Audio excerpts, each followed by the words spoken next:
W końcu startujemy z naszą zieloną serią. W planach są pomysły na ogród w słoiku, dekoracje z roślinami, ogólnie zielone tematy. A zaczynamy od obrazu z mchu.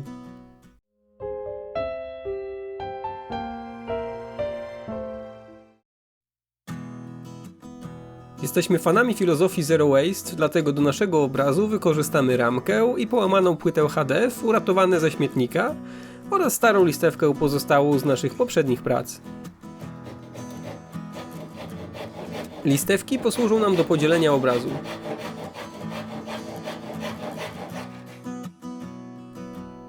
Po ich przycięciu przyklejamy je do oczyszczonej ramki. Użyliśmy kleju typu Vicol.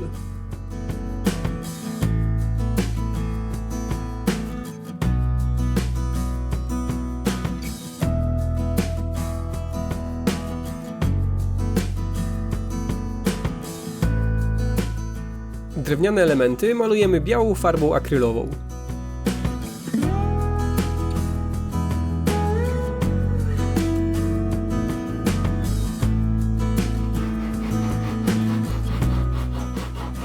Płyta HDF będzie tylną częścią naszego obrazu.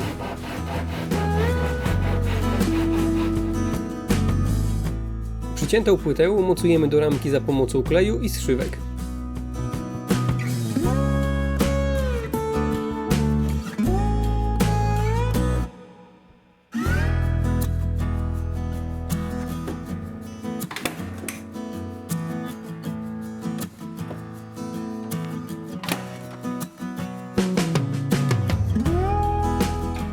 Przed przyklejeniem mchu należy usunąć z niego wszelkie naturalne zanieczyszczenia, takie jak igły, drobne gałązki czy liście oraz przyciąć niezabarwione końcówki. Do klejenia wykorzystamy klej typu Vicol, ale znaleźliśmy też przykłady użycia innych klejów. Na gorąco, montażowego, florystycznego, silikonowego. Do przygotowania obrazu użyjemy 4 kolorów mchu chrobotka reniferowego stabilizowanego. Od razu musimy rozwiać wszelkie mity. Taki materiał wygląda jak żywy, ale to martwa roślina, która została specjalnie przygotowana. Pięknie wygląda i można go użyć jako pochłaniacza dźwięku i w pewnym stopniu wilgoci, jednak nie wyprodukuje dla nas tlenu i nie oczyści powietrza w pomieszczeniu. Aby zachować swój estetyczny wygląd, wymaga wilgotności powietrza na poziomie 40-60%. Taka wilgotność utrzymuje się w standardowo wentylowanych pomieszczeniach. Preparowany chrobotek nie potrzebuje podlewania czy dodatkowej opieki. Jednak zbyt niska wilgotność i wystawienie na bezpośrednie promienie słoneczne spowoduje jego twardnienie, a przy utrzymującej się zbyt wysokiej wilgotności powietrza może pojawić się pleśń. Wyklejanie powierzchni o wymiarach 30 na 38 cm ze wstępnym przygotowaniem mchu zajęło nam około 2 godziny.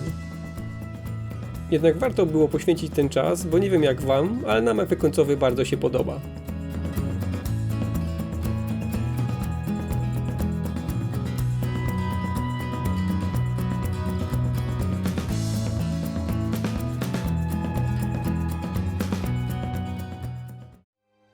Jeżeli Ci się podobało, subskrybuj i daj kciuka w górę.